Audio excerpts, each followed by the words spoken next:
par rapport au sujet que nous sommes en train de traiter,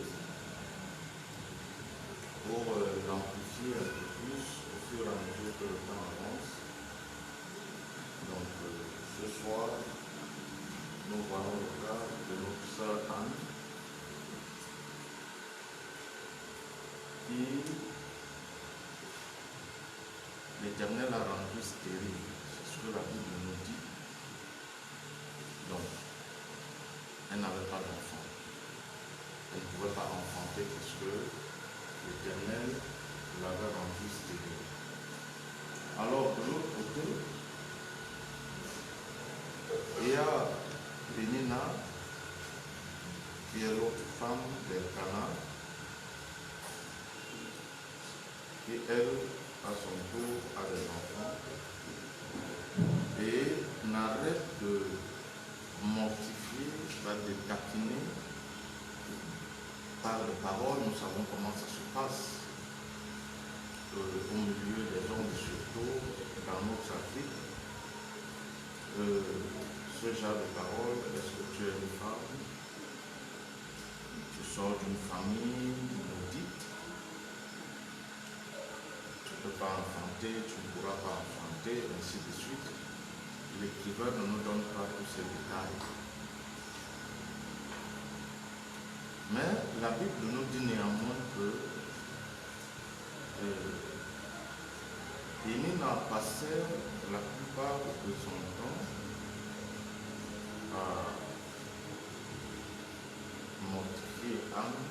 Cela, nous savons que ce n'était pas des paroles, et par certains actes qui ne peuvent pas manquer au milieu de deux femmes déjà qui partagent le même homme.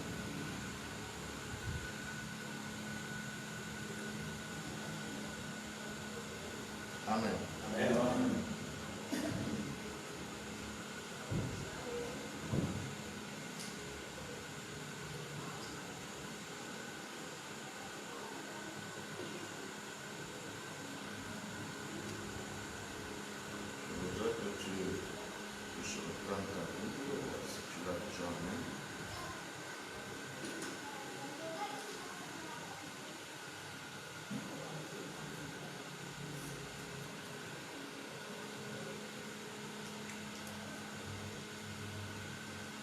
Nous allons reprendre à partir du premier verset.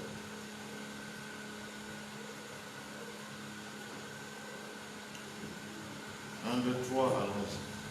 Il y avait un homme nommé Sophie, de la montagne d'Éphraïm, nommé Elkana, fils de Jéroboam, fils de Jéhu, fils de Tohu, fils de Souf, Ephrathien.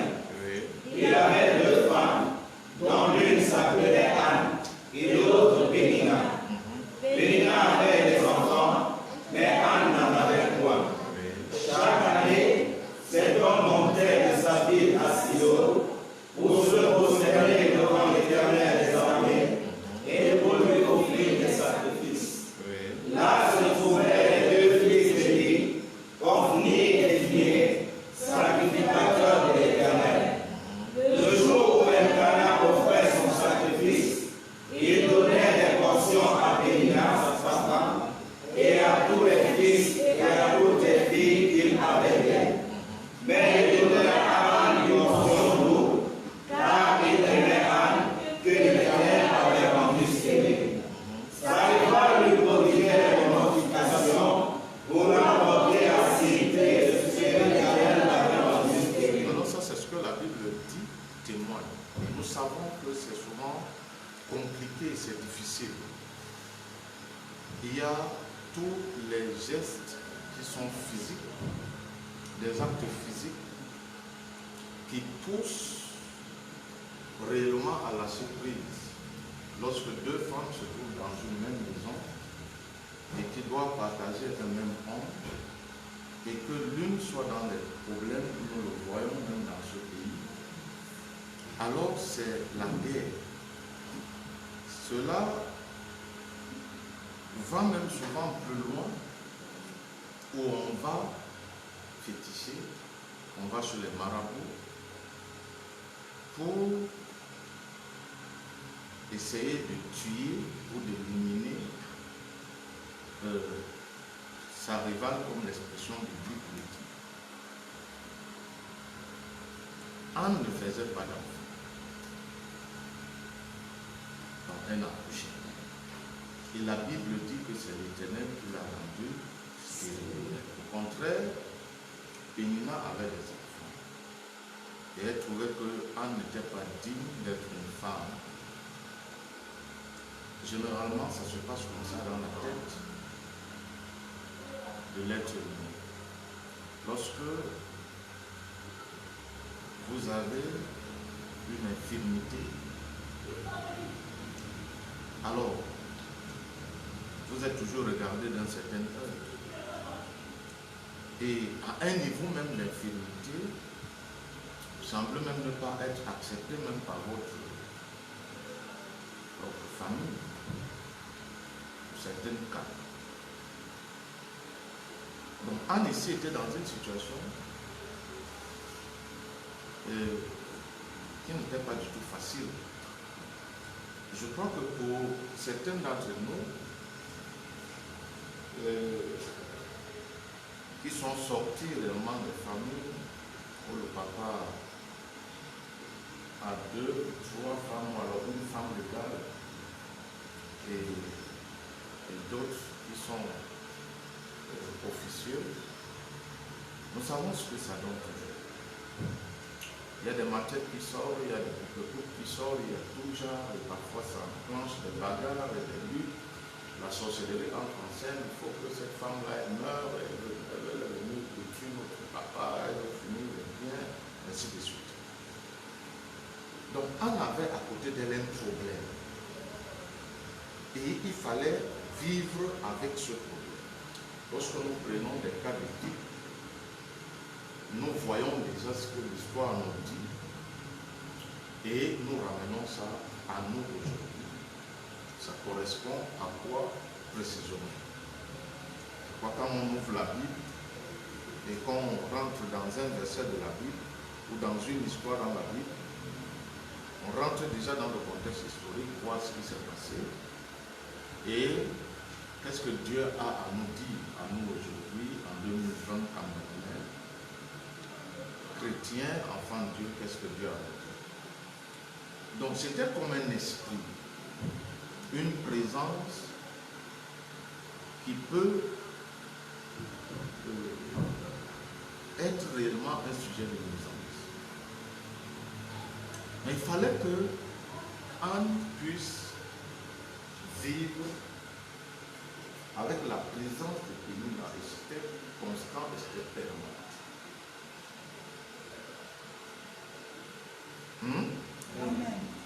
Le verset 6 dit que sa rivale lui prodiguait les mortifications pour la porter à sérité de ce que l'Éternel avait rendu stérile. Donc, tout ce que Pénina pouvait faire, c'était même pour amener Anne à remettre même en cause ou en question l'existence même, ou alors ce rapport avec le Seigneur.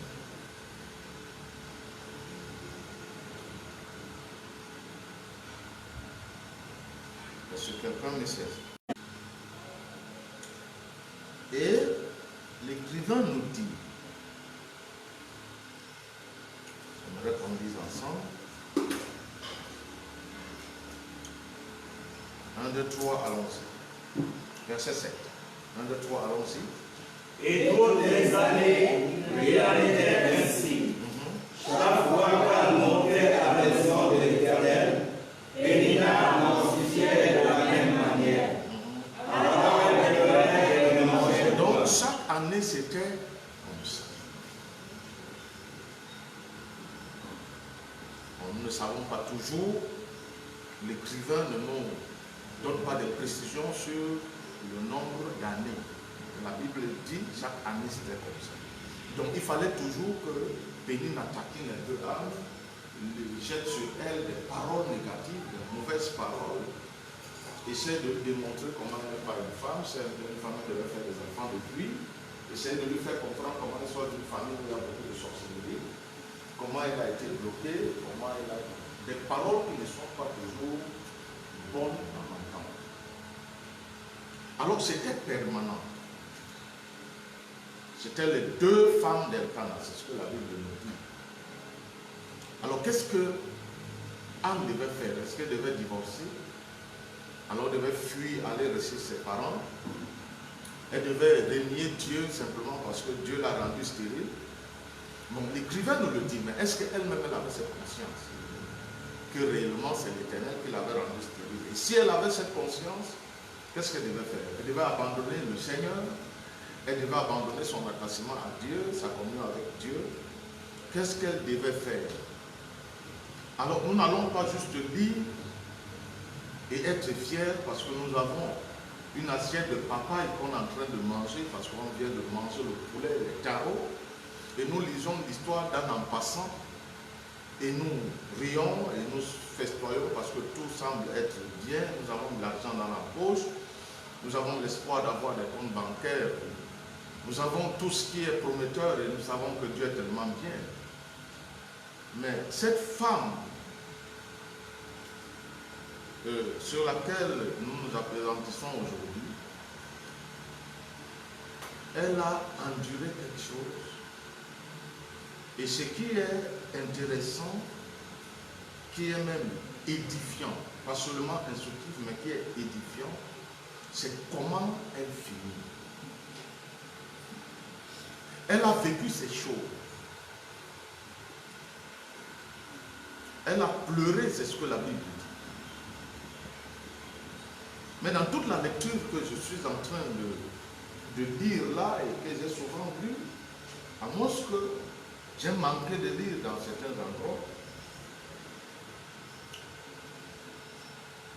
Anne n'a pas passé du temps à murmurer, à remettre en question la présence, l'existence, à murmurer, à se gêner, vraiment à murmurer, à injurier Dieu, à injurier son mari, à injurier tout le monde. La Bible dit ici qu'elle s'est privée de manger. Et elle a pleuré. Si au verset 7, c'est ce que la Bible dit. Est-ce qu'on est ensemble? Amen. Maintenant,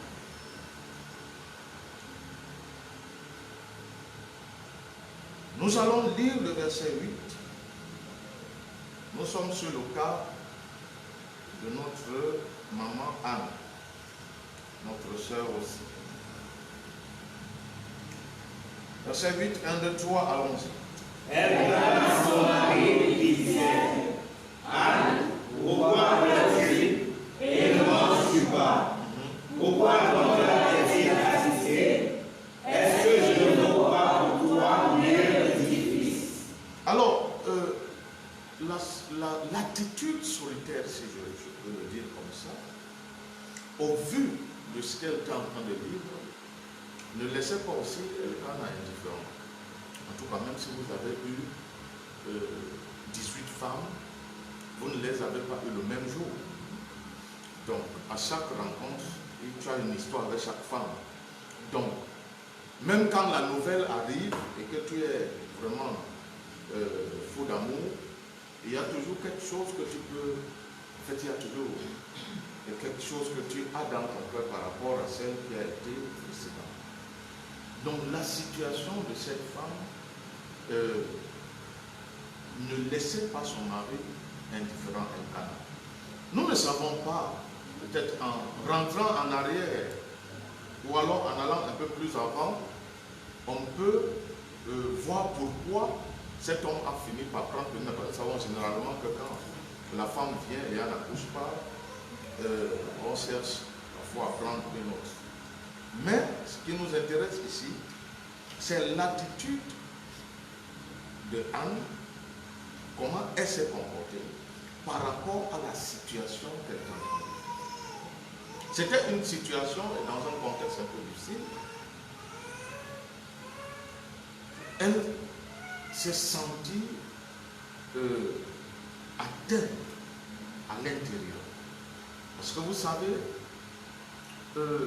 lorsque pour une femme qui n'enfante pas, vous savez, d'abord naturellement vous êtes un peu gêné lorsque vous voyez d'autres femmes porter des enfants et accoucher et ainsi de suite. Et si à cela s'ajoute maintenant des mortifications par des paroles, par des actions sauvages, alors votre intérieur est atteint. En ce moment-là, vous êtes prête à tout pour démontrer aussi à celle-là qui parle ou à tous qui parlent que réellement vous êtes une femme. Et il y a des douleurs internes. Il y a des chocs internes. Parce que lorsque vous écoutez toutes ces paroles et que vous êtes seul, tout cela revient. Et réellement, ça vous diminue, ça vous rabaisse.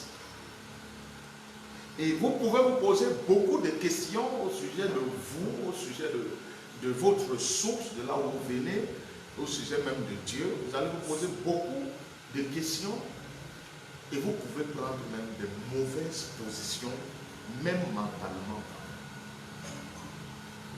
Parce que vous allez même dire à Dieu, qu'est-ce que j'ai fait? Qu'est-ce que j'ai fait pour mériter cela? Alors, lorsque nous nous tenons sur des histoires, nous ne sommes pas tous les femmes d'Elkanah. Elkanah est mort depuis, ces femmes aussi. Et ici, il n'y a pas que des femmes, ou alors il n'y a pas que des sœurs, il n'y a pas que des demoiselles, il n'y a pas que des filles. Il y a aussi des frères, des hommes, ou alors des garçons. Mais lorsque nous parlons sur un tel fait,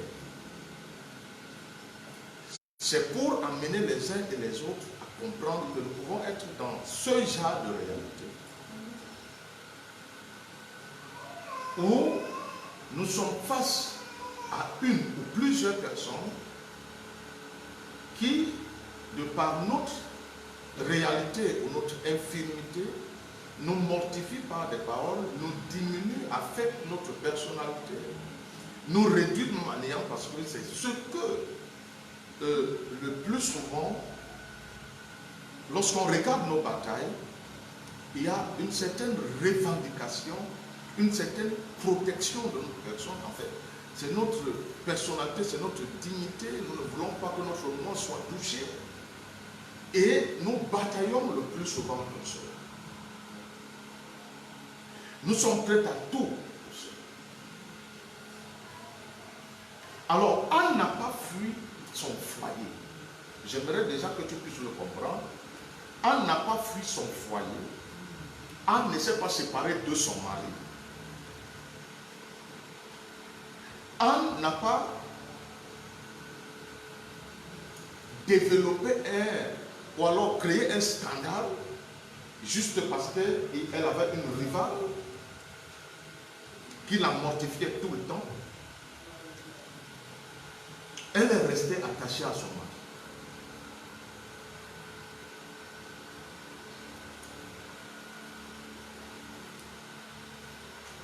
Est-ce que quelqu'un m'entend? Au lieu de prendre le nom de son mari, ou alors de prendre le nom de ses parents, ou alors le nom du Seigneur, aller un peu vilipender ou faire n'importe quoi, la Bible nous dit au verset 9, c'est qu'elle pense faire. C'est qu'elle a pensé que c'était juste de faire. Et c'est ce qu'elle a fait. Et c'est ce que le verset 9 nous dit. Nous allons continuer la lecture.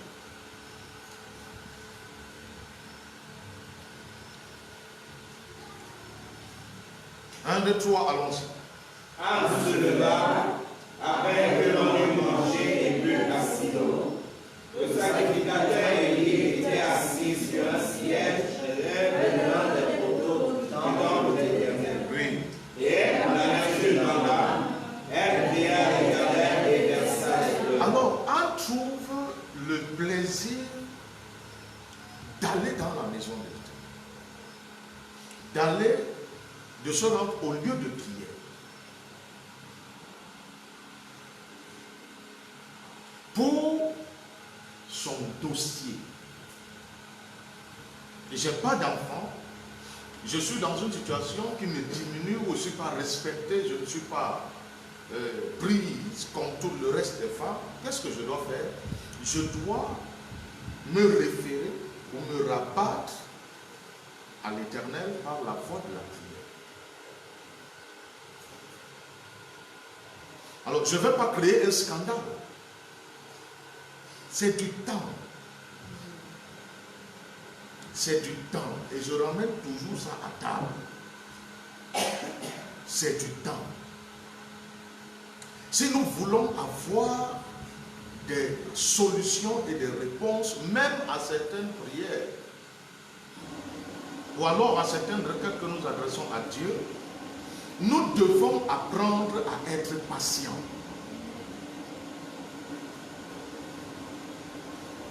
Je crois que dans la Bible, dans ta Bible, la Bible, la parole de Dieu révèle la patience comme étant un fruit de l'amour.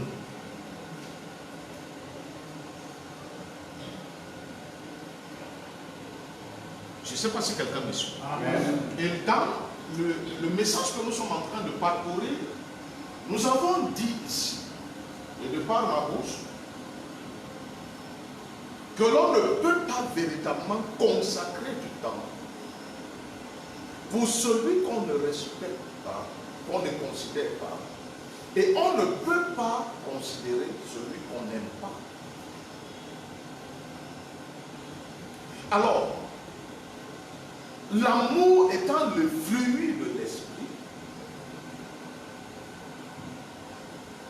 c'est de cet amour que sort aussi la patience. C'est ce que Galates 5 nous dit.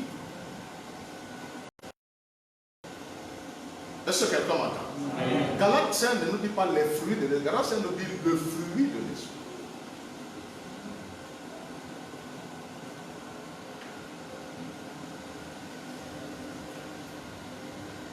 Alors, des années passaient, des semaines passaient, des jours passaient. Et il fallait qu'elle continue à vivre, qu'elle n'arrête pas de vivre. C'est ce que nous devons comprendre. Et je le dis toujours, nous ne sommes pas des premiers ou des seules personnes à être choquées. Nous ne sommes pas des seules personnes à être diminuées, parce que l'homme naturellement est orgueilleux. L'homme n'aime pas quand on le rabaisse. L'homme n'aime pas quand il est exposé. L'homme n'aime pas quand il est diminué. L'homme n'aime pas qu'on puisse lui dire un certain nombre de choses. En tout cas, lorsque tu estimes que tu es grand, tu estimes que tu es fort, tu estimes que tu es puissant, tu estimes que tu es joli, tu es beau, tu es belle, tu estimes que tu travailles beaucoup, tu estimes que tu as un peu de moyens, alors tu n'aimerais pas que le prophète te parle n'importe comment. Comment il me parle comme un enfant. Or, nous-mêmes alors, nous disons le plus souvent, et ça c'est, nous répétons les paroles de Jésus. Si tu ne deviens pas comme un tout petit enfant, tu n'entreras pas dans le royaume. Ah, nous disons cela que Jésus l'a dit. Mais chaque fois que quelque chose tend à nous rabaisser, à nous diminuer et même à nous effacer, alors nous refusons. Nous commençons à dire, tu ne sais pas qui je suis, tu ne sais pas ce que je peux faire, en tout cas si tu ne connais pas ma valeur et tout. Mais nous encore, nous sommes les premiers à dire, Jésus a dit, il faut devenir comme un enfant pour rentrer dans le royaume. Donc naturellement, l'homme n'aime pas être diminué. Une femme qui sait qu'elle est madame, un monsieur qui sait qu'il est le mari, il n'aimerait pas être ridiculisé, être diminué. Alors, pourquoi tu essaies de me rabaisser devant mes enfants? Pourquoi tu essaies de me rabaisser devant mon église? Pourquoi tu essaies de me rabaisser devant mon peuple, devant ma famille? Alors, généralement, on n'est pas ça. Mais on a vécu une situation humiliante. Humiliante. Parce que c'est ces situations. Ce sont ces situations qui nous amènent à revêtir le caractère réellement de l'esprit. Qui est l'humilité? Anne a vécu une situation qui l'humiliait, qui la rabaissait. Mais elle n'a pas quitté sa maison ou elle n'a pas quitté son mari. Elle ne s'est pas séparée, elle n'a pas abandonné comme beaucoup d'entre nous aujourd'hui. Nous passons de maison à maison. Nous allons de main en main. nous allons de famille en famille, nous allons de réseau en réseau, nous allons de communauté en communauté, juste parce que lorsqu'on rencontre une chose qui nous contrarie un peu, qui semble nous rabaisser, qui semble même amener à ce qu'on soit comme invisible, alors on refuse cela. Alors je ne trouve pas ma place dans cette église, je ne trouve pas ma place dans cette communauté, je n'ai pas ma place dans cette famille parce que je ne peux pas parler, on ne peut pas m'écouter, je ne suis pas respecté. Donc il faut qu'on aille ailleurs, là où on va trouver, selon nous, sa place. En fait, où on va être acclamé, où on va être élevé, même quand on fait des bêtises, on va nous hisser très haut.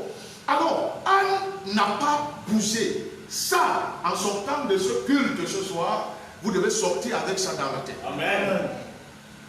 Elle est restée avec son mari. La Bible ne nous dit pas qu'elle a divorcé. Nous nous demandons où la louange des gens vienne. Parce que la louange ne peut pas venir quand au préalable, il n'y a pas eu difficulté, il n'y a pas eu épreuve, il n'y a pas eu situation où on a vécu ça. On se demande d'où vient la louange, ou alors c'est simplement des chants que nous chantons dans des communautés. La Bible dit que l'homme qui avait été libéré de la porte de la peine est rentré dans le temple. Qu'est-ce qui m'amène à danser? Qu'est-ce qui me pousse à danser? Qu'est-ce que j'ai enduré?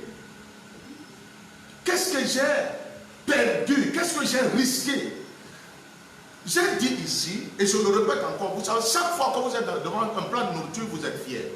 Chaque fois qu'on vous promet un voyage, vous êtes fiers. Chaque fois que vous voyagez, vous êtes fiers. Chaque fois que vous avez de l'argent, trouvez un boulot, vous êtes fiers. En tout cas, quand tout va bien, alors nous avons un christianisme bien.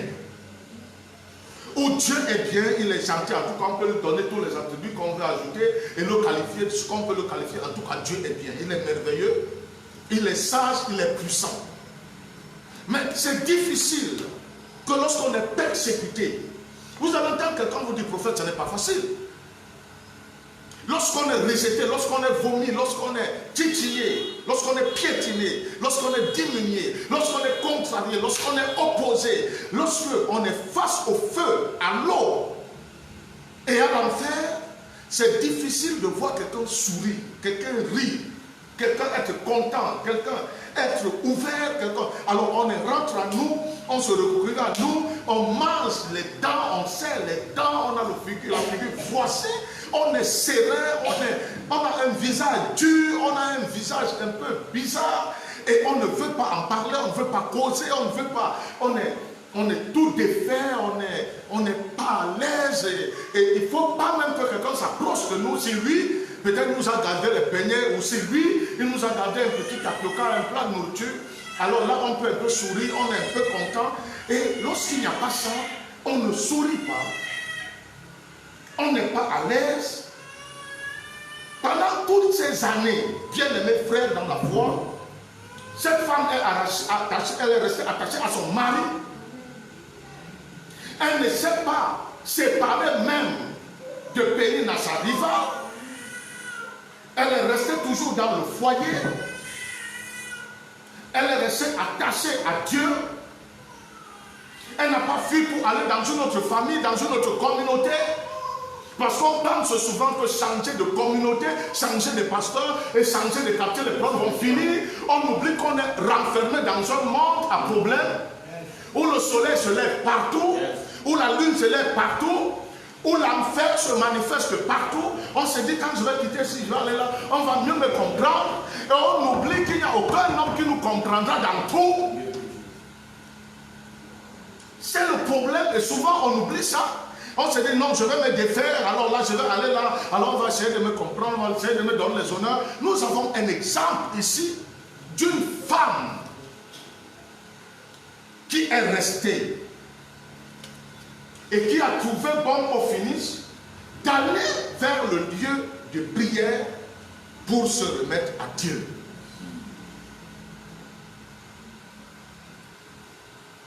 Est-ce que quelqu'un me saisit? Maintenant, la Bible dit, verset 10,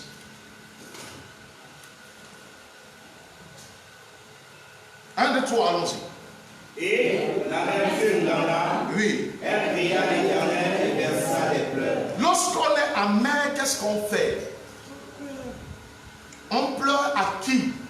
On pleure devant qui? Nous, lorsque nous sommes amers, nous ne donnons plus les dîmes, nous ne donnons plus les offrandes. Nous ne venons plus à l'heure occulte. Lorsque nous sommes amers, qui doit être amer? Nous avons la Bible en main, nous lisons les personnages bibliques, les héros de Dieu. L'apôtre Paul a parlé de cela dans Hébreu. Mais lorsque ça arrive à nous, on est tout défait. Nous sommes en train de parler de la parole de Dieu. Nous sommes à l'enseignement de vendredi. Nous sommes en train de parler d'un thème où nous sommes en train d'expliquer un élément dans ce thème, donner de son temps pour les frères qui sont dans la foi. Et nous sommes en train de voir en cette semaine particulièrement comment pour consacrer de son temps, comment pour le disposer, ça nécessite des vertus et des éléments comme la patience, comme la durance, l'acceptation et autres. Alors bien aimé, si chaque fois que je suis contrarié, je dois abandonner, chaque fois que je mettrai une nourriture au feu et que ça tarde à cuire, je vais essayer de prendre même le plateau, la marmite, je n'ai pas acheté ça. Parce que quand ça ne marche pas comme je veux, alors je me défais. Je ne suis plus dedans.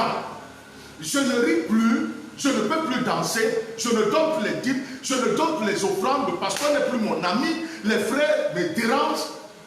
Alors chaque fois que ça ne donne pas, comme je veux que ça donne, alors je me demande bien si Anne, en naissant, a désiré être stérile. Jamais.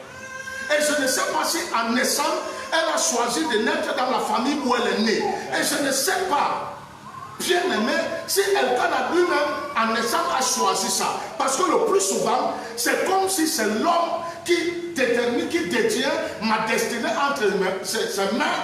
Il est en même temps le Saint-Esprit, en même temps Jésus-Christ, en même temps Adonai. Alors c'est comme si l'homme, il a le dernier mot, alors que nous disons que Jésus-Christ est l'alpha et l'oméga, le commencement et la fin, et nous disons qu'il est Emmanuel, Dieu avec nous, nous disons qu'il est le Tout-Puissant, et nous faisons comme si les hommes ont les clés de notre vie, et qu'ils peuvent décider quand ils veulent faire des choses comme ils veulent. Alors nous oublions un certain nombre de choses quand nous lisons la parole, on ne doit pas oublier l'écriture. Parce que si on oublie l'écriture, on va oublier la révélation. On va oublier les songes. Parce que lorsqu'on est au feu, on oubliera son songe. Lorsqu'on est dans la fournaise, on va oublier sa révélation. Parce que si on oublie l'écriture, parce que dans ce moment-là, le songe peut ne pas venir, mais le souvenir de l'écriture doit revenir comment les autres ont été avec Dieu. Est-ce que quelqu'un est en train de m'attendre? C'est au-dessus de la communauté. C'est au-dessus de la mère. C'est au-dessus du prophète. C'est quelque chose entre l'individu et le Dieu qu'il a reçu un jour dans son cœur. Est-ce que je suis en train de parler à quelqu'un? Reprends avec moi le verset 10. 1, 2, 3, allons-y. 1, 2, 3, on reprend, allons-y. Oui. Qu'est-ce qu'il a rendu amer? Mortification et sanctification. Et au-delà des mortifications, c'était qu'est-ce que j'ai fait pour mériter ça? Quand vous voyez les enfants des autres vont à l'école et que vos enfants n'ont même pas de bic, de stylo, qu'est-ce que j'ai fait pour mériter ça? Quand vous savez que les autres, comme vous, sont déjà chez eux et que vous êtes toujours hébergés, vous demandez qu'est-ce que j'ai fait. C'est très facile de mettre la main ici, mais dans la réalité, on est tout défait. Oui. On devient ennemi de tout le monde. C'est le bon choix que j'ai fait de suivre cette église-là. Quand les jeunes filles brassent de l'argent et qu'elles ont la possibilité de vivre et de sortir tout jardin, qu'est-ce que moi j'ai fait? Voilà ce qui rend ma mère. C'est vrai. Amen. C'est vrai. Si tu ne peux pas comprendre ça, ne lave plus le ndolé plusieurs fois. Parce que le ndolé est fâché contre toi.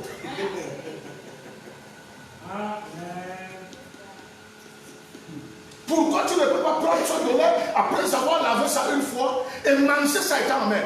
Parce que tu sais que c'est amer. Oui. Et à un moment, le ndolé est fatigué que tu le laves toujours. Parce que c'est sa nature. Il doit être amer. Il a été créé comme ça.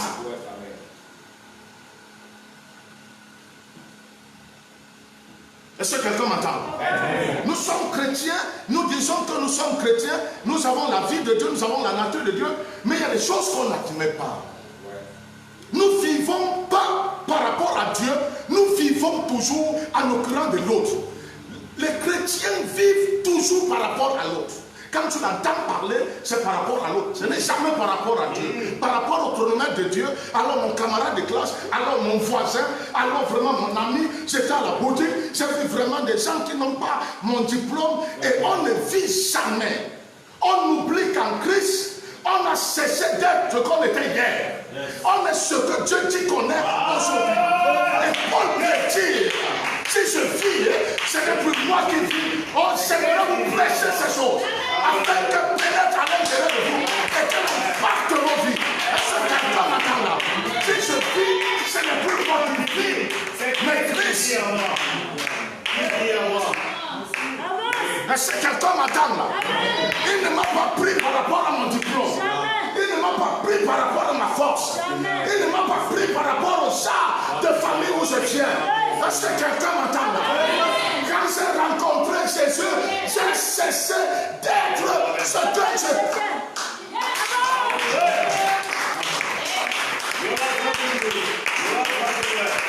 Et c'est parce que nous voulons toujours mélanger ça. Je suis diplômé de philosophie à Marseille. Je suis vraiment ceci. Tu sais, moi j'ai connu beaucoup de femmes et j'ai l'expérience de la drague. Mon vieux malheureux, tu n'es pas ici dans le monde. Tu es dans le royaume.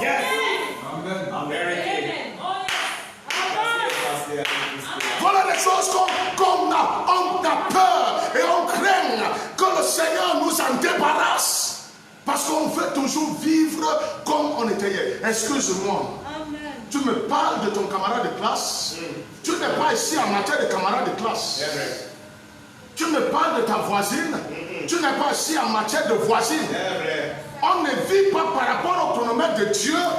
On vit par rapport aux gens qui nous entourent. Aux gens qu'on a connus hier. On a connu il y a 10 ans. Il y a 15 ans. Alors si on apprend un peu à vivre par rapport au chronomètre de Dieu, je crois que beaucoup d'entre nous, on va un peu se comporter comme cette femme. Elle avait une famille. Et la Bible ne nous montre pas combien elle allait parler en mal de son mari dans sa famille. Qu'est-ce que Dieu veut de toi et qu'est-ce qu'il te demande? Pose la question à celui qui est à côté de toi. Pose encore la même question à quelqu'un d'autre. Mon diplôme a arrêté d'exister. Ma force et tout. Bien aimés frères, ouvrez Galates chapitre 2, verset 20. Ouvrez rapidement.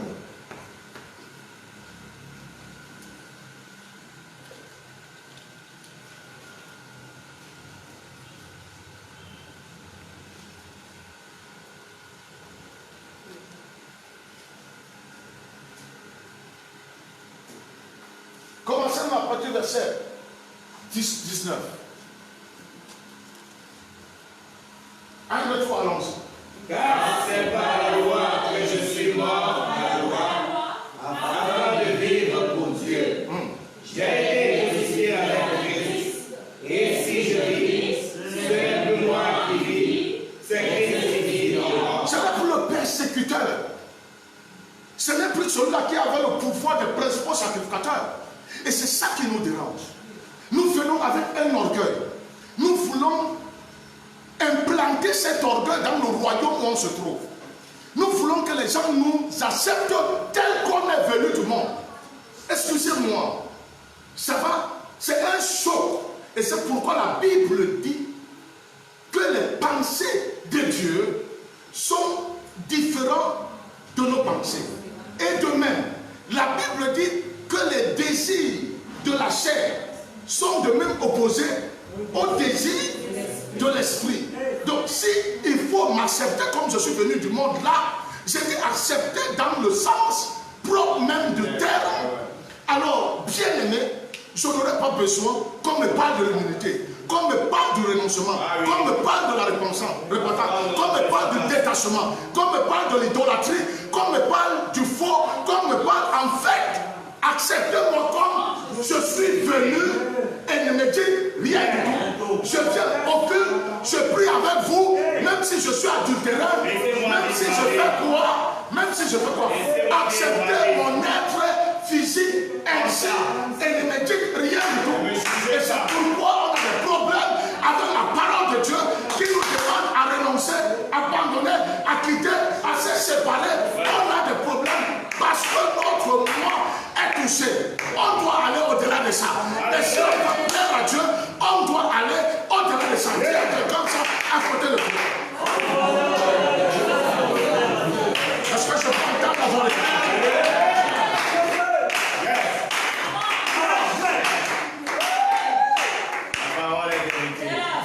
l'amertume dans l'âme.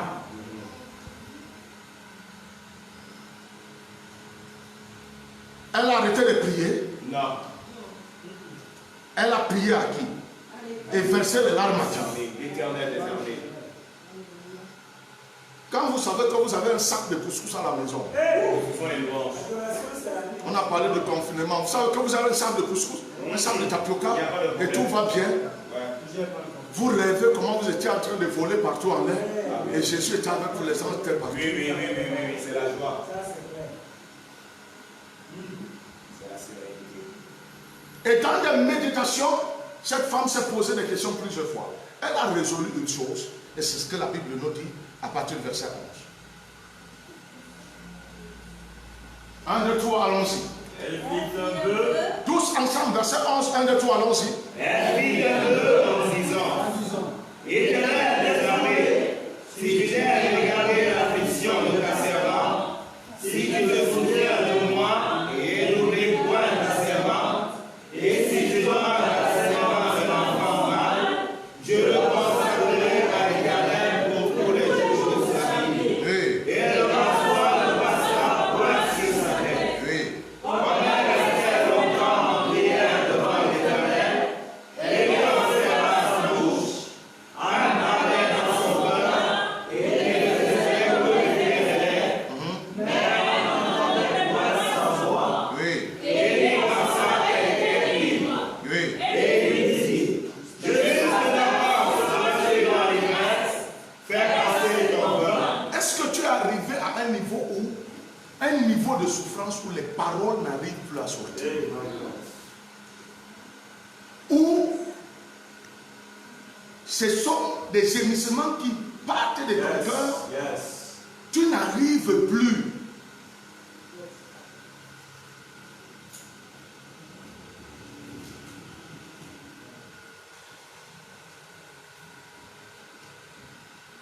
On est arrivé à un niveau où la douleur était tellement forte et il y avait la pression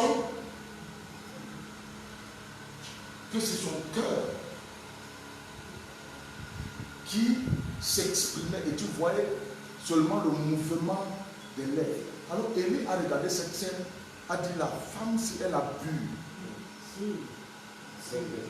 Et quand elle vient ici, regarde comment elle est en train de faire. C'est comme si c'est un genre de folie qui veut la prendre. Donc Élie a observé ça. Élie a déduit simplement que la femme, si elle est ivre. J'aimerais vous dire, il y a un niveau de douleur où quand quelqu'un te regarde, il a l'impression que c'est la folie qui veut t'attraper.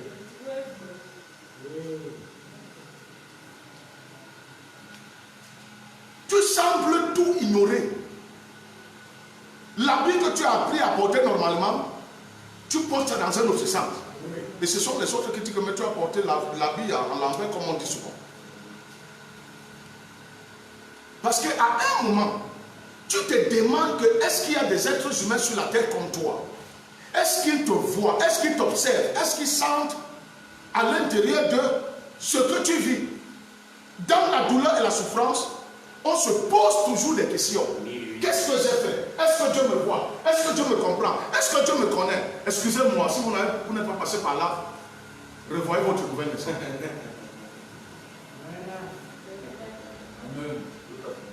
Je suis en train de vous dire, même ceux qui écoutent là, ils entendent. Si vous n'êtes pas passé par là, revoyez votre nouvelle naissance. revoyez dans quel royaume vous êtes entré. Peut-être ce n'est pas le royaume de Dieu.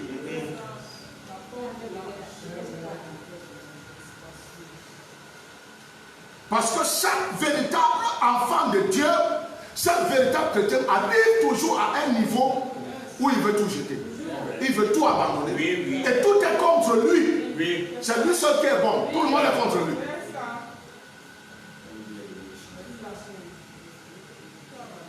Et vous sentez comme si cette énergie est finie.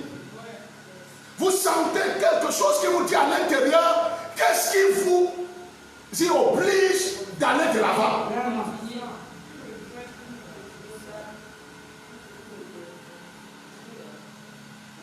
Et ce n'est pas comme vous avez blagué hier. Vous endurez de peine. Et vous demandez que ça va finir.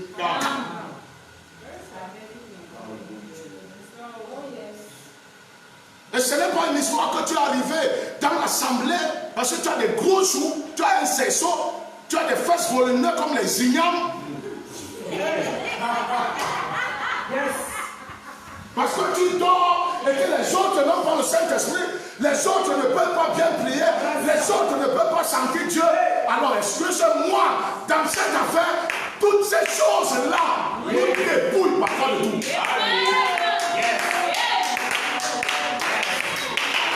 Parfois, dans ce tourment, même le rêve, tu ne rêves plus. Même le bon sommeil, tu le perds. Tu soupçonnes comme quelqu'un qui va bientôt avoir l'arrêt cardiaque. Et tu te demandes, tu te trouves où? Tu te poses la question, qui m'a amené dans cette affaire? Et parfois, vous ne savez pas quelle est la force qui vous pousse à venir.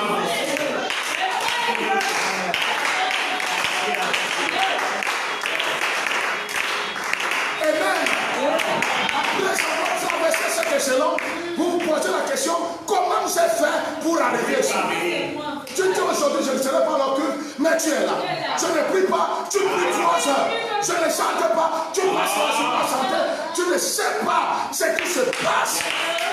Oh mon Dieu.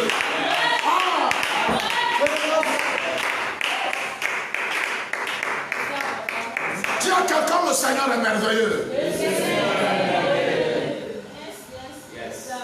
Vous savez, c'est dans ce moment que vous comprenez encore qui est Dieu, son amour. Yes. I say yes. Vous savez, les gens arrivent dans la foi, vous les voyez pleurer pour un petit moussi qui a laissé.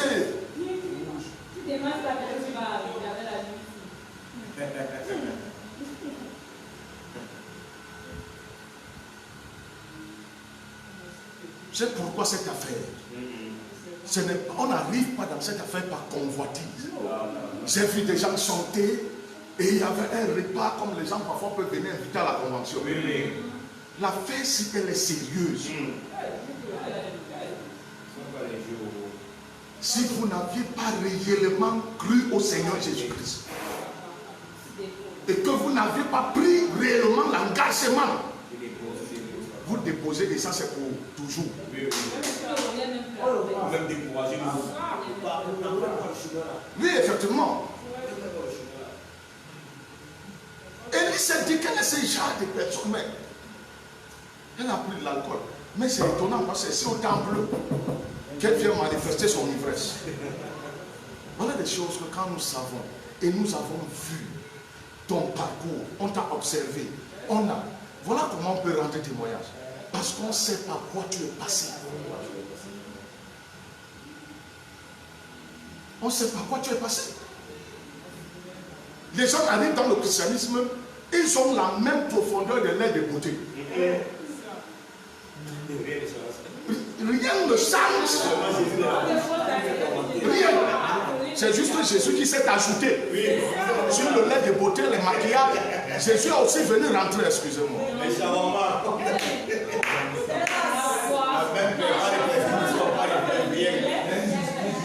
Et tu entends quelqu'un dire non, je ne peux pas accepter ça.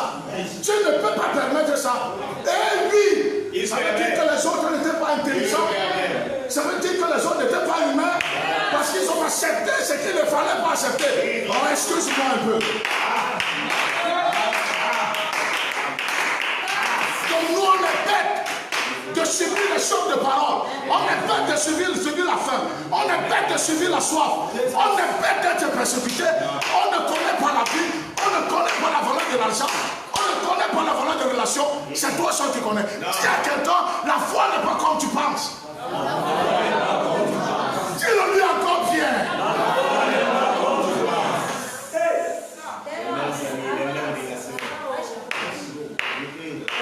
C'est au travers de toutes ces choses, ces épreuves, tout ce tribunal, et parfois tu n'as pas d'avocat derrière toi, que tu parviens et un témoignage s'élève. Ce qui nous amène dans ce que j'ai prêché il y a quelques semaines, dans un esprit supérieur, où quand le monde infernal, le monde de votre regard, il voit un héros et un général, la part des généraux sans caleçon, qu'on a aujourd'hui, généraux sans caleçon. Sans parler de tenue, ils sont sans caleçon. Hein? C'est là où le peuple de Nephtali et des Zablon pouvait voir la grande lumière qui venait. Est-ce que quelqu'un m'entend? Le règne de l'esprit te respecte. Le règne de l'esprit se soumet. Et ta parole a de l'effet. Que tu aies un an dans la foi, ta parole a de l'impact. Ta parole a de l'effet. Est-ce que quelqu'un m'entend?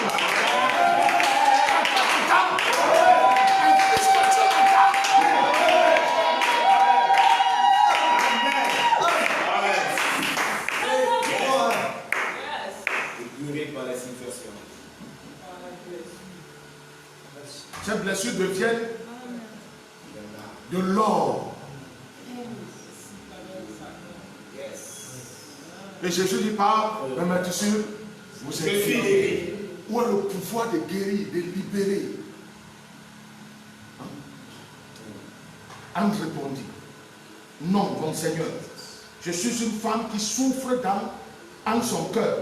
Mais c'est un peu, moi vous savez, quand je dis ça, j'ai l'impression un peu. Ce sacrificateur-là, c'est comme si c'était un bouffon seulement.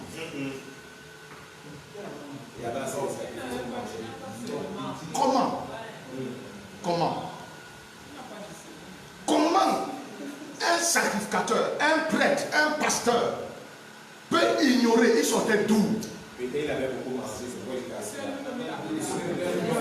Vous êtes arrivé seulement dans le ministère, vous avez trouvé des salaires établis. Vous avez trouvé tout est bien, on vous envoie diriger une assemblée de 250 personnes. Alléluia. Où vous gueulez les gens sans savoir. Merci Jésus, je suis bien né.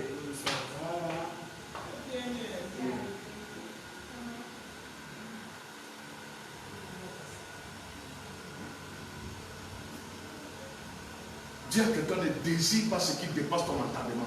Ne désire pas ce qui dépasse ton entendement. J'ai souvent dit ça, les gens m'ont dit, Paul a dit, aspirer au don le meilleur. Excuse-moi. Nous avons plein de choses que nous avons, ça nous plonge dans la convoitise. Et fais attention.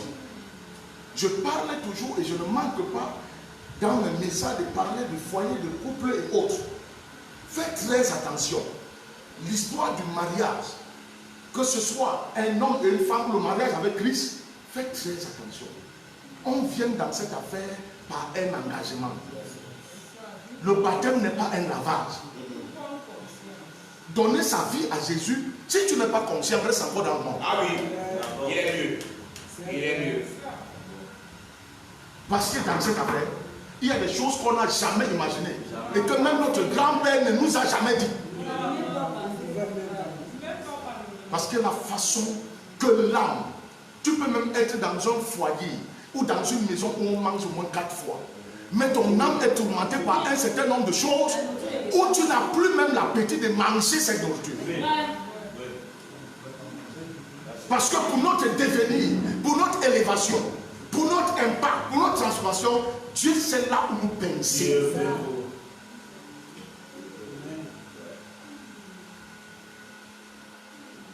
Vous savez, certaines personnes peuvent rester bénir le Seigneur pour écouter.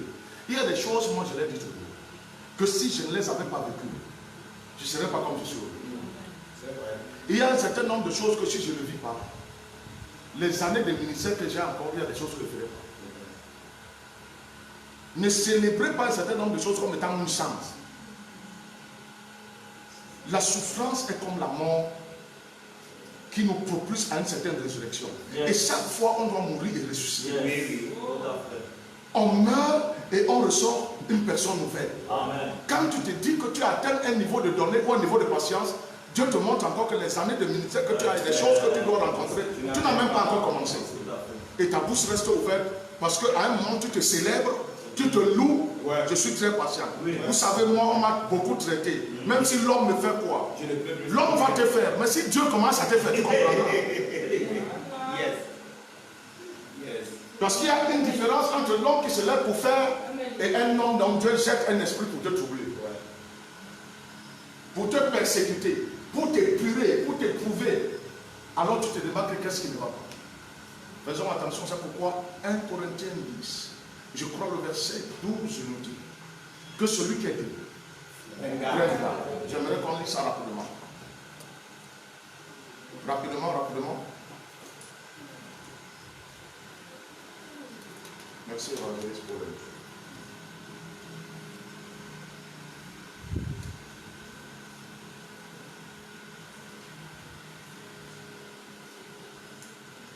Rapidement, si nous sommes là, 1, 2, 3, allons-y. Ainsi donc, que celui qui croit être debout prenne garde de tomber. On reprend, 1, 2, 3, allons-y. Ainsi que celui qui croit être debout prenne garde de tomber. Claire. À chaque niveau où tu sais que tu sens que vraiment c'est sûr, fais très attention. Parce qu'il y a des choses que tu dois affronter. Fais très attention. Fais très attention. Cette dame a étonné même le sacrificateur. Et moi j'aimerais dire ici, c'est le genre de guide ou alors des dirigeants qui est arrivé dans une affaire par une alliance parentale. Et c'est l'erreur que les hommes de Dieu commettent aujourd'hui. Nous avons mélangé la vie de destinée, la vie de ministère à la vie de foi. Vous entendez quelqu'un vous dire, je ne suis pas obligé de souffrir comme tu as souffert. Mais ce qui est curieux, la personne veut avoir la sagesse que tu as.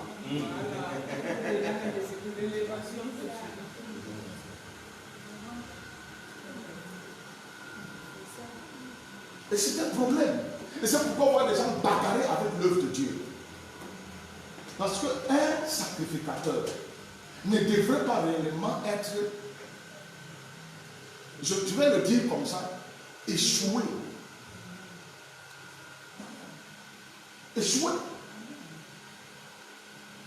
Qu'elle ne réalise pas que cette femme, en réalité, ce qu'elle exprime, c'est l'amertume qui sort et révèle un besoin, une plaie profonde.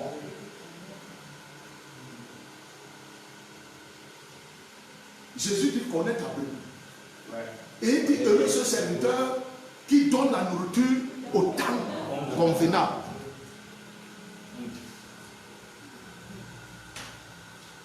C'est ça. Et c'est ce qui fait parfois que même les cultes que nous dirigeons s'apaisent.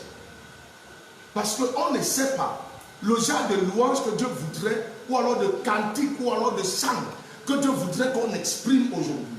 On ne sait pas le genre de message que Dieu voudrait qu'on exprime aujourd'hui. On tâtonne parce qu'on ne veut pas donner du temps. Quand on veut lire la Bible, on laisse le téléphone de côté. On laisse le lait de côté. Si on a envie de faire caca, on va scier. On prend le temps, on reste dans un endroit calme. Amen.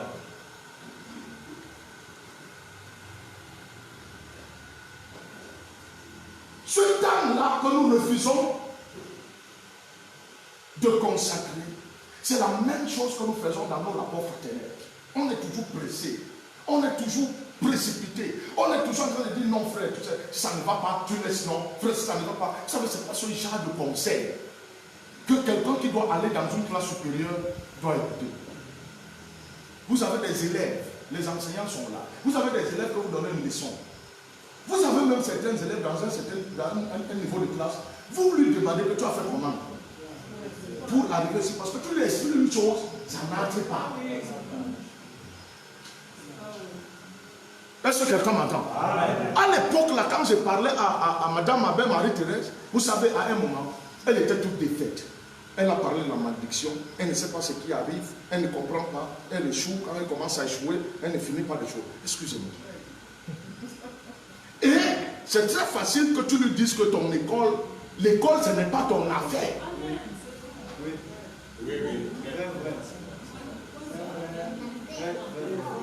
Tellement il y avait des succès de ce qu'elle a dit. Je lui ai dit, moi je suis un spécialiste des enfants gâtés.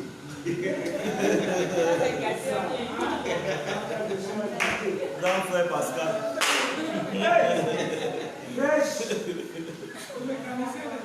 Oui, ça c'est ce que Dieu me donne. Il y a à refaire, il y a à redonner le sens et les langues. Je lui ai dit continue. Même s'il faut échouer 14 fois, tu finiras par avoir ton probatoire, ton bac. Alors une personne qui croit qu'elle n'est pas faite pour l'école, qu'elle n'est pas faite pour avoir un examen, et vous venez de dire non, c'est même comme ça. Tu as déjà échoué combien de fois? Elle te dit, ah, mon ami, tu ne vois pas que tu es en train de vieillir. Souvent il faut un tout petit peu. Et parfois il y a des gens qui te disent, qui ne te donnent pas ce qu'il faut. C'est pourquoi dans cette affaire, ce n'est pas l'empressement d'exhorter. Arrêtez les exhortations. Les gens ont plus besoin de ce que vous ramassez n'importe où pour leur donner. Et quand il a fallu, après le bac, elle avait dans sa tête sa chose à faire là. Je lui ai dit, va faire les mathématiques pures. C'est un autre problème.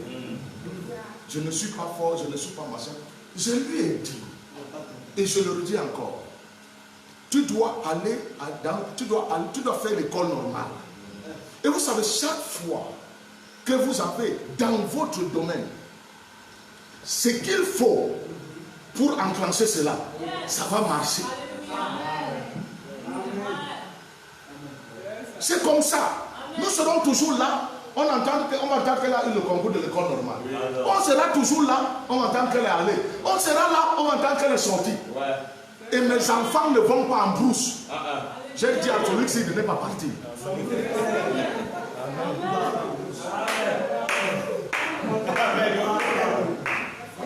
Les enfants ne vont pas en brousse.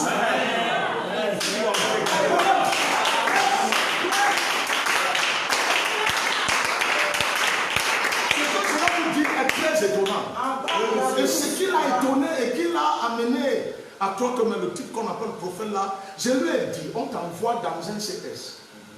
Tu es doctorant, tu as le niveau supérieur à la femme qui dirige le CS.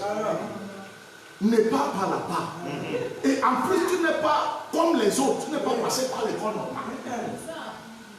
Il avait peur. Mais la vérité, c'est que son salaire passe sans qu'il n'aille donner cours. Amen. Ça fait combien de temps? Ça fait combien d'années?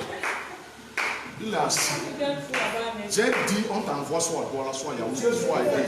Ils ne veulent pas, ils laissent. Donc Marie-Thérèse, elle, les histoires qu'on envoie à Mindourou, tout le pas.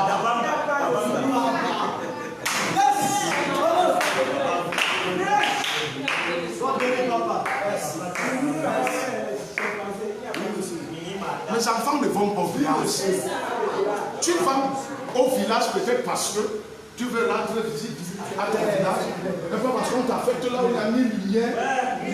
Tu fais les cours avec les singes.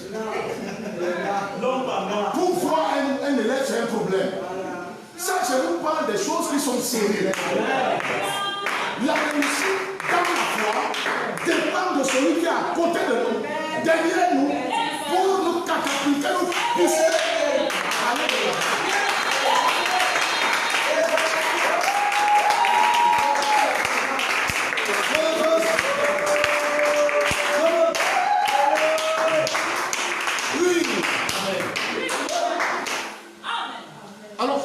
avec un mec qui va donner la diarrhée à quelqu'un, lui faire sortir son anus, c'est un autre problème que tu es en train de créer. Le succès parfois est mêlé de beaucoup de peines, parfois de chèques, de honte, d'abandon et autres. Et je crois que quand Dieu vous a appelé, quand Dieu vous a fait grâce, je crois, de par ma propre personne, qu'il y a toujours une possibilité. On peut par la patience, l'endurance, la persévérance, se donner l'espace parmi les grands.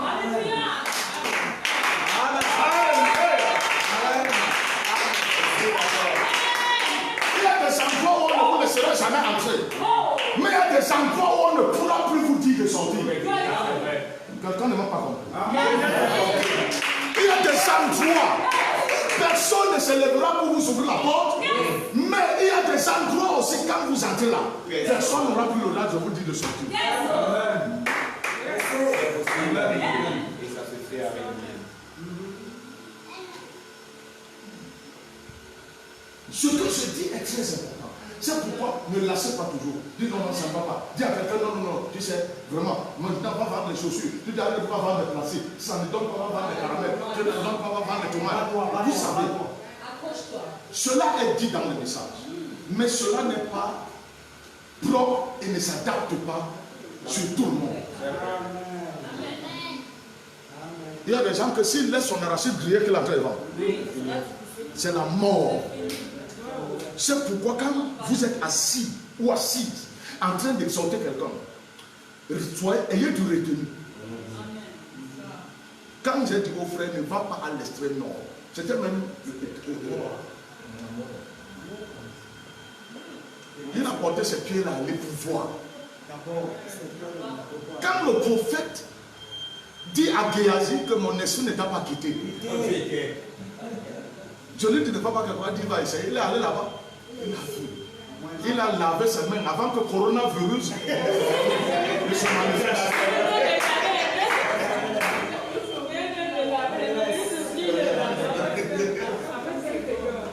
Il dit prophète, il est là. Il dit ne pas. C'était bon. Et dans la même le doigt là, c'est dans la même vie qu'on va célébrer sa nomination.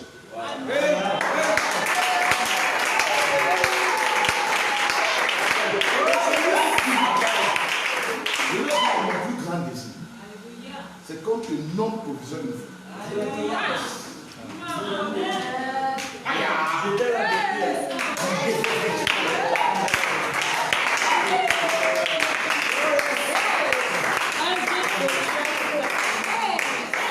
C'est comme ça.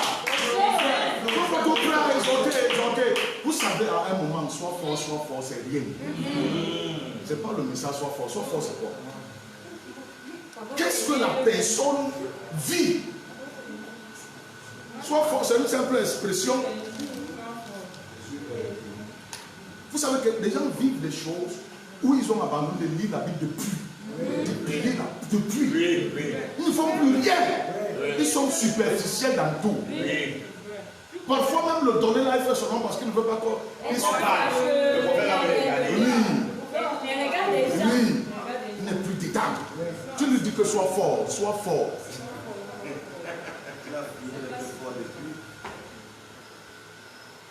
Et souvent quand vous faites ce genre de choses, après vous dites à quelqu'un, mais je ne sais pas comment toi tu es un genre de frère, tu es trop têtu et quand on te parle, tu ne veux pas comprendre. Tu lui as dit quoi? Tu lui as dit sois fort.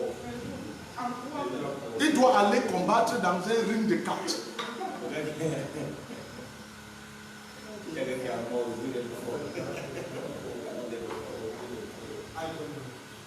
Vous savez, quand vous voyez même des gens avoir du retenu et ils ne sont pas populaires et fragrants, je dis frère, vraiment je ne comprends pas. Nous, quand on a des besoins, on compte sur vous. Vous savez, quand quelqu'un sait ce qu'il a souffert et ce qu'il a enduré, il ne gaspille pas comme toi qui mange 4 poissons de 2 000 par soir.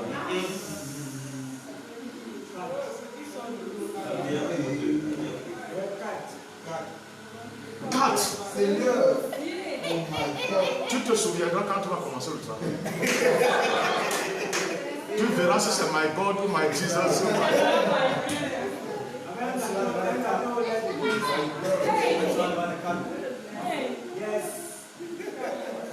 Tu dis, mais vraiment, je ne comprends pas, frère, tu es chiche.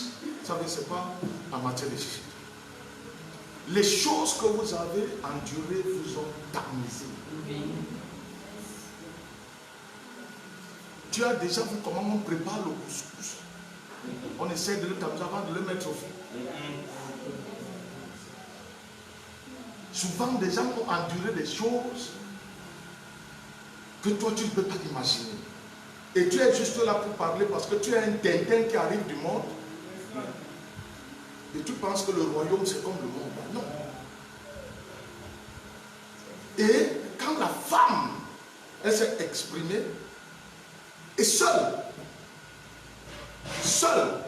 Béni n'était pas là, Elkan n'était pas là, seul, l'homme de Dieu lui dit, va en paix. Que le Dieu d'Israël exauce ta âme. Voilà ce que l'homme de Dieu dit. Il a fallu qu'elle dise non. Je ne suis pas ivre. Ce n'est pas l'ivresse. Mais c'est le cœur de douleur qui parle. Je ne sais pas pourquoi le frère s'est marié tard comme ça. Marie-toi tôt. Et laisse les gens tranquilles. Vous mariez tôt. La brosse à dents, vous demandez à votre grande soeur. Vous mariez tôt. Le plateau, vous demandez à votre cousine. Vous mariez tôt. Chaque chose, vous demandez à gauche et à droite. Cette affaire, ce n'est pas la concurrence. Tu sens pas à quelqu'un à côté de toi. Moi, j'aimerais que chaque fois que je suis devant vous en train de bénir vos enfants, bénir le mariage et tout, moi, j'aime le témoignage. Ah ouais. Et je dis à l'auditoire qui est là que ce que nous sommes en train de faire, nous n'avons pas honte de le faire. On ne le fait pas malgré. On le fait parce que ce monsieur, on l'a vu. On a un témoignage. On l'a vu. Quand un homme de Dieu vient bénir ta maison, bénir ton enfant, bénir ton couple, il doit avoir un témoignage. C'est quelqu'un qui t'a suivi. Il sait comment tu as évolué et il peut témoigner. Et même si tu ne te demandes pas, il reste avec toi. Voilà. Pas des choses que tu es en train de faire, tu as peur même que tu peux tomber là toi-même. C'est pourquoi permettez dans vos vies qu'il y ait la patience, qu'il y ait la persévérance, dans la douleur, bien sûr, dans la douleur. Quand je parle du frère David, tu sais comment ce jeune est arrivé. Le jeune étudiant de la première année. Il est arrivé, il était encore vraiment jeune, il venait d'avoir à peine son bac, je crois. Il devait rentrer à l'université. C'était difficile. Il y a des moments où je gâtais. Je lui rendais témoin de moi-même. Et vous savez, à l'époque là, c'était aussi terrible parce qu'il n'y avait pas de moyens. Donc quand il me regardait, tu regardes ton pasteur, toi tu dis que pasteur, vraiment toi. Mais toi, tu ne connais pas. Mais je ne manquais pas de lui dire ce que j'ai déjà traversé. Et qu'il fallait qu'il persévère. Amen.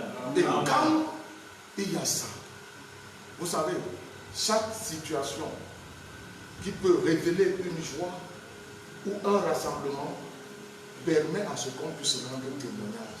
Parce qu'on a vu. La notion du témoignage, ce n'est pas moi qui l'invente. C'est biblique. Tu m'entends? Quand Anne est sortie là, à la maison, vous pouvez continuer la lecture. Je voudrais aller un peu plus clôturer. Anne a été plus bénie que bénie. Oui, oui.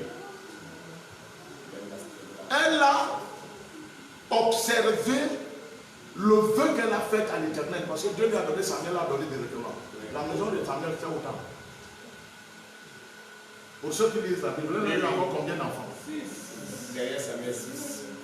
Combien de filles? Vous rentrez encore comme des voix, vous lisez.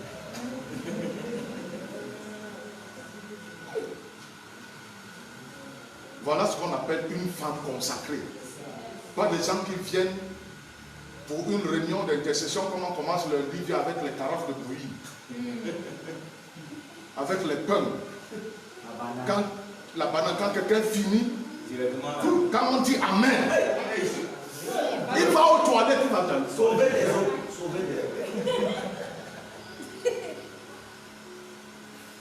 Ça ne vous rend pas fort. Ça ne vous rend pas fort. Ça ne vous permet pas d'être stable. Moi, je dis toujours aux enfants qui sont avec moi, les choses que Dieu m'a fait endurer m'ont rendu ce que je suis. Vous ne pouvez pas tenir. Diriger les gens, c'est une affaire compliquée. Notre Seigneur Jésus de gloire, qui est venu dans ce monde dans la chair, il a vu comment les hommes sont. Au-delà de ce qu'il était assis sur son trône, voyage. Lui-même est venu rentrer dans cette peau. Il a dirigé les gens. C'est pas facile. Et maintenant, en tant que leader, visionnaire, canalisé, parfois même, vous donnez une orientation à quelqu'un, il vous dit qu'est-ce qui vous prouve ce que vous êtes en train de me dire. Parfois, c'est du temps. Il faut que la personne, une, deux fois, trois fois, dans les premiers mois, je me dis peut-être le frère David a regardé comme ça, oh, que Dieu soit loué. Deuxième, vous savez, à un niveau, quand ça ne devient pas familier, on est toujours dans le doute. C'est pas facile de dire à quelqu'un, toi c'est comme ça, toi c'est comme ça, toi c'est comme ça. Déjà dans le ministère, j'ai déjà été remballé plusieurs fois, on m'a envoyé mes propres paroles sur moi. Mais vous devez continuer à rendre le ministère par le Saint-Esprit. Vous ne devez pas lâcher, parce qu'il y a des générations connectées à votre destinée. C'est pas facile. La force là doit venir de l'intérieur. Et comment vous l'aurez? Pas par une imposition des mains. Les gens facilement, ils m'embrassent, ils essuient ma sueur, ils gardent la poche, d'autres rentrent pressés sur leur bouche. Vous oubliez que moi je n'ai pas eu ça. Je n'ai pas pris la serviette de quelqu'un pour presser sur moi. C'est par les rejets, les pertes, les mauvaises paroles d'endroits là qui ne connaissent pas que je suis sorcier. Ceux qui me suivent aujourd'hui ont parlé que je suis sorcier. Mais par la persévérance, il y a autre chose qu'ils sont en train de voir. Ils sont connectés. Je me rends compte même maintenant, parfois les gens même en intersemaine, intersemaine. Juste quand j'ai commencé les internet, ils sont connectés sur le net. Et ils suivent. Et même après le message, ils continuent à suivre. C'est des gens qui ont dit, on ne pourra pas. Comme celui que l'évangéliste a rencontré avant la conférence. Donc je parlais à la conférence. C'est des gens qui ont beaucoup parlé. Et qui parfois nous ont donné un nombre de temps limité, 6 mois. Et qui sont étonnés que parmi cette génération, des gens qui partent pratiquement de 94, 95, 96, 97, je suis parmi ces gens qui ont encore la tête debout et qui prêchent le réel évangile. Ce n'est pas moi qui parlais, c'est lui qui parlait à l'évangile, ce n'était pas moi.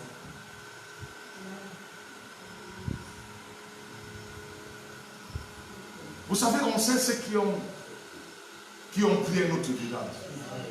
On sait ceux qui ont quitté la voie pour tremper un peu. Ça ne se blanc pas, ça ne se cache pas ça. Restez fidèle. Fidèle à ton peuple. Fidèle au principe de Dieu. Voilà. Les Amos, les René, les Serres, tout. Il faut savoir. Ici, ce n'est pas la famille picariste. Ici. Non. Picariste. Si réellement, tu n'as pas de force intérieure, quand tu montes ici au pupitre, comme les touchés fait là, tu vas faire rire l'auditoire, comme le théâtre ou je ne sais pas quoi. Quand tu descends, certaines personnes vont laver les mains qui ne te font plus parce qu'ils ne sont pas venus là pour passer comme les Français. Parce que souvent, les gens sont édifiés, mais ils ont un problème de canalisation. Il y a des choses qu'ils veulent faire, mais ils ne savent pas si ce qu'ils veulent faire, c'est la volonté de Dieu. Et quand le pasteur lui-même leur dit aller chercher la volonté de Dieu, vous savez, elle ne se révèle pas à tout le monde. Elle ne se révèle pas tout le monde. Vous devez donner du temps. Donner du temps. Beaucoup de chrétiens, au fur et à mesure que le temps avance, ne connaissent pas la parole de Dieu.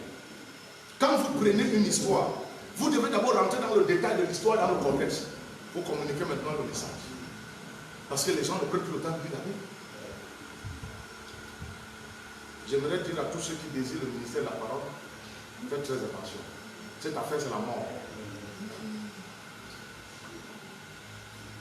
C'est la mort.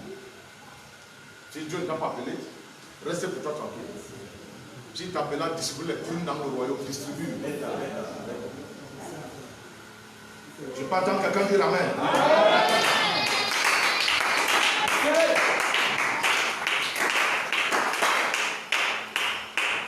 Donc, il est important, donc, pour moi, de consacrer dans le sens réel, de le disposer pour mon bien-aimé. Je vais prendre un exemple. Le frère Fabrice qui est assis. Le culte peut finir 21h ou 22h. Il demande à me voir. Et je dois poser avec lui pendant 2 heures de temps. Je vais vous dire une chose. La plupart de vous dites souvent, ce n'est pas mon affaire. Mais c'est ton frère.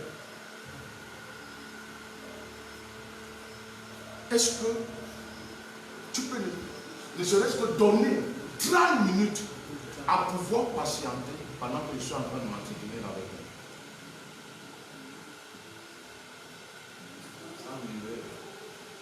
Bien sûr. Mais je vais vous dire,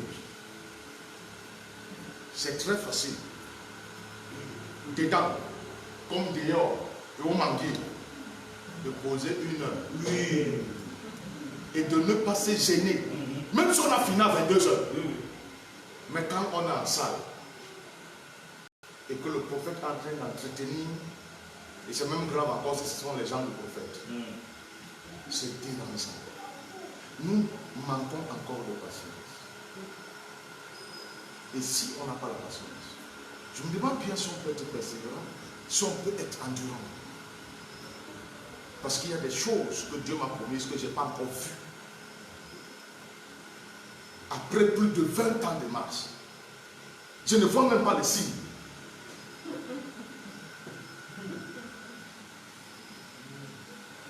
Et vous savez, vous devez proclamer. Les gens m'ont dit plusieurs fois que ne parle plus de ton voyage en pleine église.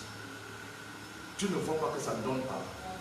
Je dis que quelqu'un qui a reçu une parole de promesse ne doit pas se taire. S'il se tait, c'est qu'il lui-même a enterré sa promesse. Amen. Le fait que ça n'arrive pas ne m'empêche pas de croire. Parce que tôt ou tard, ça va arriver. Et je crois, frère, que quelque part, c'est ce qui a fait bouger un peu notre papa Abraham. Et il a cédé sur Agar. Les gens aiment quand tout donne. Oui. Ils viennent dire ça donne et tout le monde acclame. Il faut la honte. Tu parles, ça n'arrive pas. Oui. Tu parles, Dieu t'expose. Quand le témoignage vient, ceux qui t'ont suivi, ils pourront commencer à croire les choses que Dieu leur a dites. Amen.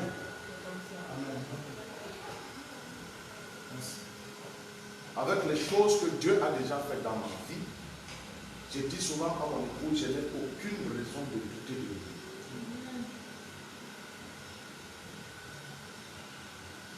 Les choses que je ne possède pas par ma main physique, mais que je ne possède pas la main de la foi, parce que la foi est comme un être humain. Ça a les yeux, ça a les mains, ça a les pieds. Amen. Si vous ne possédez pas ce que Dieu vous a dit, vous êtes malheureux. Oh, Dieu est bon, avec quoi? Avec quoi? Tu es incapable sans l'accomplissement de chanter la bonté de Dieu. Shadrach, ils ont dit qu'ils ne se procèdent pas devant la statue. Ils croyaient en ces dieux. Comme on n'avait pas encore fabriqué les croix et autres, mais le Dieu des ancêtres.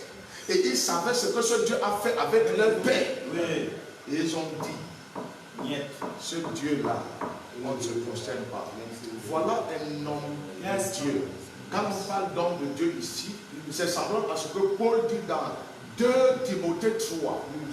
L'homme de Dieu ici n'est pas celui qui est appelé au ministère de la parole. On parle ici d'un homme que Dieu a fait, que Dieu a fabriqué. C'est ce que 2 Timothée 3 nous dit vers les versets 16 et 17.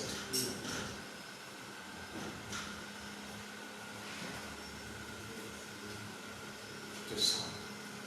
Est-ce que tu as enregistré la parole de foi? Est-ce que tu l'as saisie?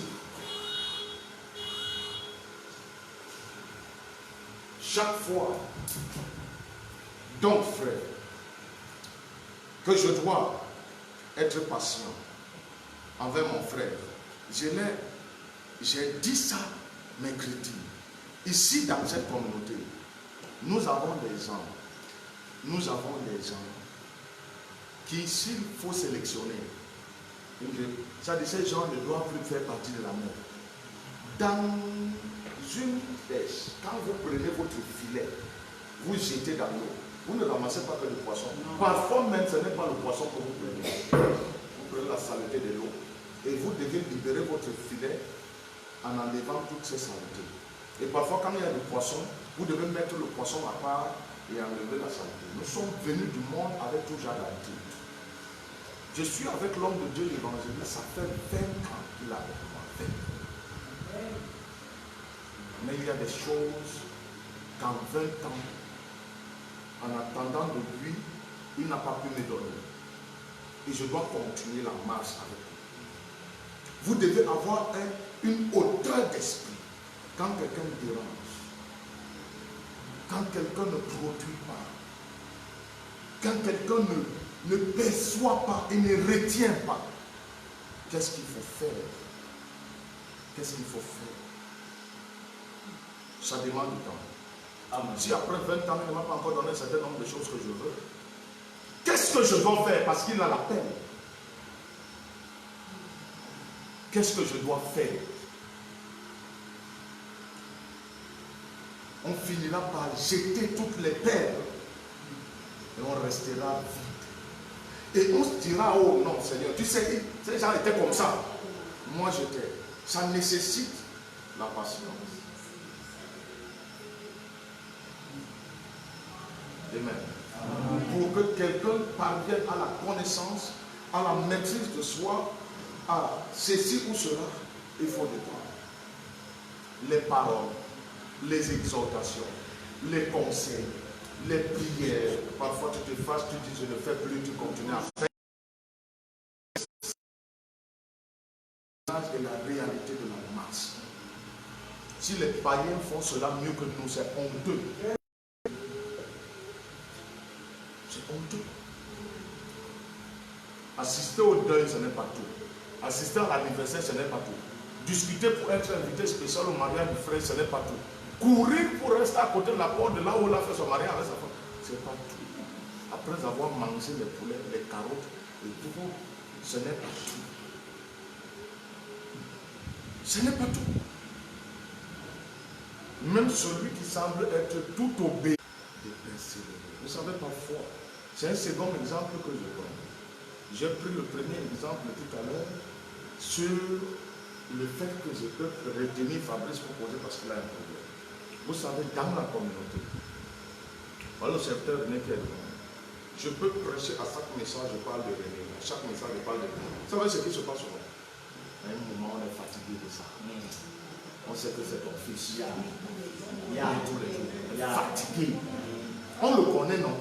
Voilà. Mais fatigué. Est-ce qu'on peut tranquille? Parle-nous de la parole de Dieu. Parle-nous de la parole de Dieu. Un niveau. C'est bien. Mais la vérité, c'est que le prénom de ton enfant et ton futur enfant, tu ne changeras pas ça. Tu c'est Désiré, tu l'appelleras toujours Désiré. Même quand il brûle la maison, tu diras Désiré, tu as brûlé la maison. Les petites choses que nous considérons comme des petites choses qui sont des feux par lesquels on doit passer. Nous mettons ça dedans. C'est pourquoi nous vivons dans notre orgueil, dans notre suffisance. On ne veut pas qu'on nous dise quoi que ce soit. Et ça rend compliqué la communion fraternelle.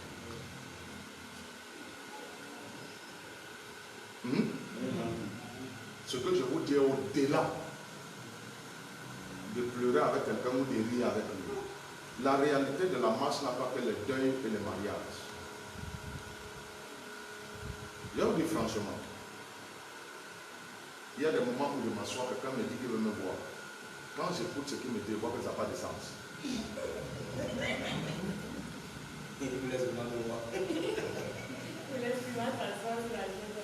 Ça n'a pas de sens. Mais vous ne devez pas lui dire que frère. Vous n'avez pas de sens. Vous seul. Quitte. On t'a envoyé. Tu dois écouter. Tu dois le suivre.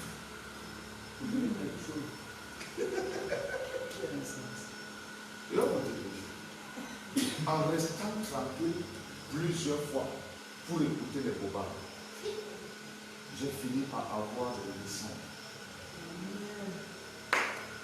Parce que ça m'a amené à être plus attentionné pour comprendre dans ces sottises-là, qu'est-ce que quelqu'un, depuis qu'il a pris sa chaise, qu'est-ce qu'il voulait réellement me dire.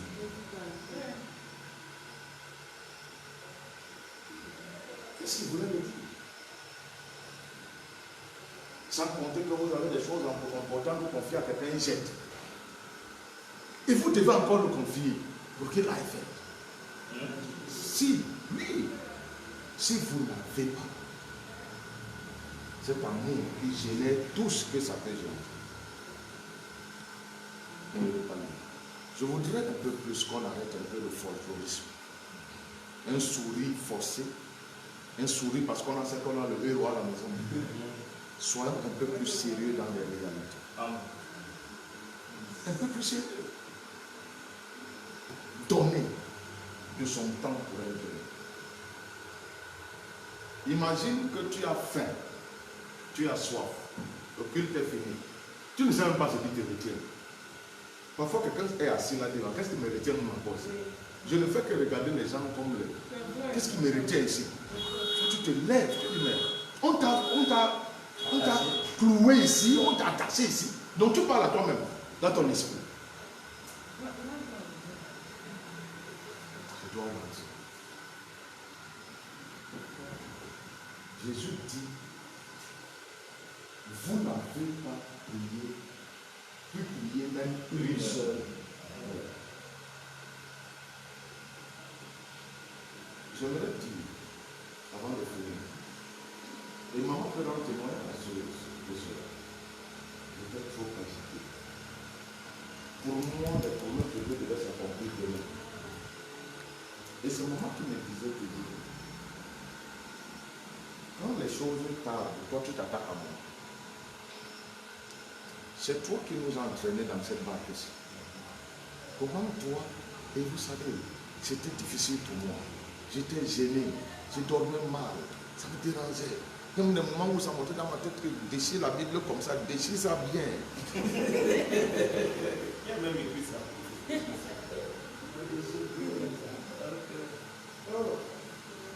Puis, quand un moment vous dites ça ne vaut pas la peine. Si j'ai laissé tout ce que j'ai laissé pour venir souffrir, un genre de souffrance, ça ne vaut pas la peine. Donc tu n'es pas le premier. Il y a des gens qui pensent qu'ils sont exceptionnels. Quand on parle de souffrance, ils disent moi je ne suis pas prêt. Même dans ce monde-là, les gens souffrent. Il y a des gens qui ont désiré être footballeurs, machin truc. Vous savez, quand moi je regarde un documentaire, je voudrais dans ce documentaire comprendre, tirer quelque chose. Vous savez, il y a l'histoire du joueur qu'on appelle Ronaldinho. Quand vous rentrez dans son histoire, vous voyez comment elle est finie. Oui. D'où il est parti, où il est arrivé et comment il a fait. C'est terrible. Actuellement, il est en prison.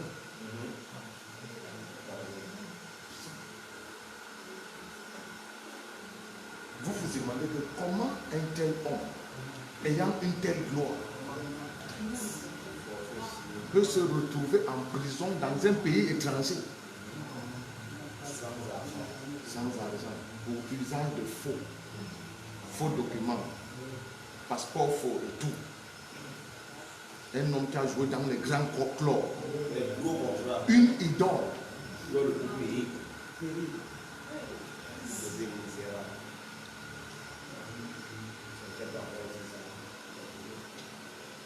Dieu te dit, il te dit soumets-toi. Quand le temps n'est pas encore arrivé, respecte ça. Que d'aller vite en maison, pour dire ça et là, faire des choses comme ça monte. Est-ce que quelqu'un m'accepte? Amen. Soyez bénis au nom de